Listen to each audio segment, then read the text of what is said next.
garyaqaanada guud ee bartan laga xusay iyagana gudoomiyaha guddiga garyaqaanada iyo ka haweenkaba iyaguna runtii inay contribution fiican ku leeyihiin xeerka siduu agaasima Salebaan sheegayay iyagana waan mahadnaqayaa waxaan mahadnaqayaa wasiirada waqtigoodii ku soo bixiyay qadiyadani si indirectly ay u qusayso oo wasaaradii diinta iyo awqaafta oo qaranka mas'uuluga diinteena sharafta badan ilaalinteeda iyo hirgelinta awaamirtu ilaahay aadamaha faray iyo sunnada rasuulka wasaaradii arrimaha bulshada oo wasiir milgo ayadana hogaaminayso oo marwo aad u qiimo badan ah oo runtii door weyn haweenka Soomaaliland iyaduna ku leh inta markan ka yimaado marka labaad waxay sharaf u tahay madaxweynaha jamhuuriyadda Soomaaliland ballanqaadkiisii inay gacan yareeyaashiisii oo wasiiradii ah ay iba furaan inuu fulo oo wasaaradii ugu horeysay ee barbilow ka noqota ay wasaaradda cadaaladda noqoto iyo wasiirka wasaaradda cadaaladdu ballanqaadkii waqtigii ololaha ee barnaamijkii xisbiga wadani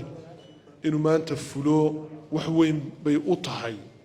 guud ahaan qaranka jamhuuriyadda Soomaaliland waa deer weyn oo dumay waana door wasaaraddu iyo wasiirku ay leeyihiin waana sharaf xukuumaddu ay leedahay waana taariikh madaxweynuhu u leeyahay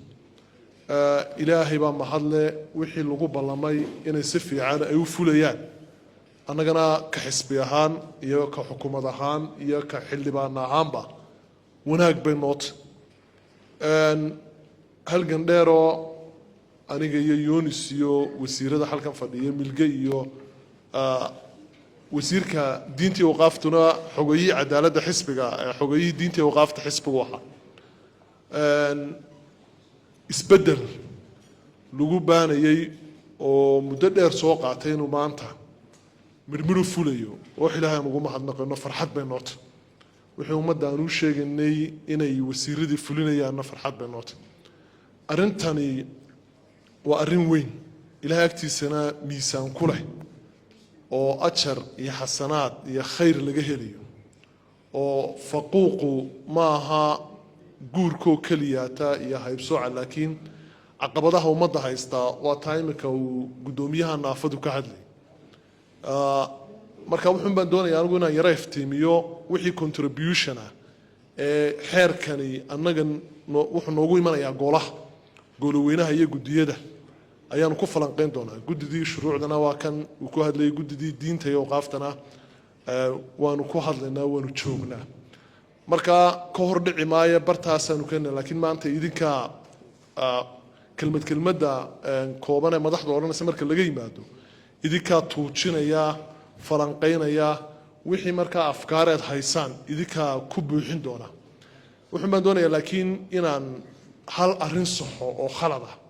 dadka fahankooda dastuurkeenu sida qodobka 8 sheegayo muwaadiniinta Soomaaliland iyadoon isirkooda abtirsimadooda deegaankooda midabkooda aragtidooda aan lagu kala fadilayn waxay sharciga hortiisa ku leeyihiin xuquuq siman xeerashan kale ee ka farcama conventionadan caalamkana marka laga yimaado declarationiska waxa iyaduna baysa oo xeerka dalka ugu sareeya waa dastuurka xeerashan kale ka farcamay kalimaanta kowka ayaa iyaduna qayb ka laakiin diinteenu dadku waxay isku khaldaan caqabada jirta waa dhaqanka ee diinta ka hor dhici maayo wasiirka sheegi doonee xuquuqaha ugu badan iyo dadka sida loo kala xakameeyo iyo xaqooda si uu kala helayaan aayaadka iyo sunnada rasuulka inoo sheegay waxaan naga filan يا أيها الناس إنا خلقناكم من ذكر أو أنثى وجعلناكم شعوبا وقبائل لتعارفوا إن أكرمكم عند الله أتقاكم قيدك كحراني وحويان وحلقوك لله ديريسيهاي هاد بإلهي سيد لوقوك لدوي مركو إلهي مقدمة دا صوشي سورة الحجرات وعلماء راحت ترى سورة الأدب والأخلاق مركا تلا بعض قفكو إيه شمو دوراندي وسوبر ماركت كمو سو إبسان inta rabbaaniga qofka haysata haduu ilaa yahay haduu lug laa yahay haduu gacan laa yahay وقدر الله وما شاء فعل لكن آفة تشرتين دون نين الله دقالنا وحويان وقف حمدة إذا بدرد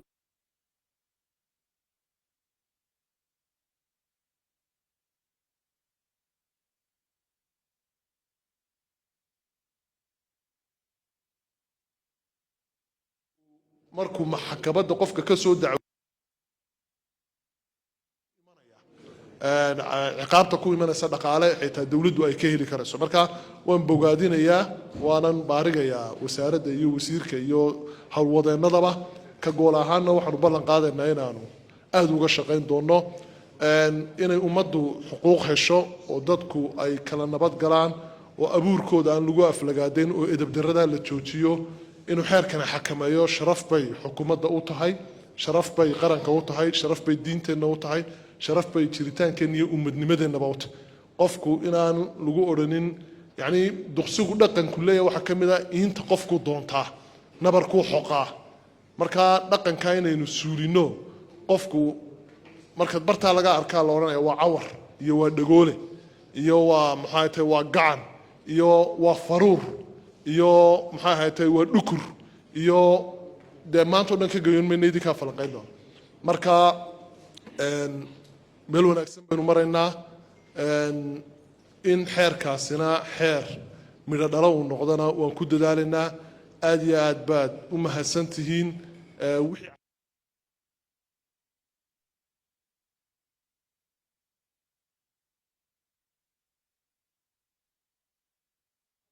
inaanu isdhiibin baa muhiima inaanu eriyadu iyada hasiimo noqonaysa waa lay hayb soocaa waa lay dhibaa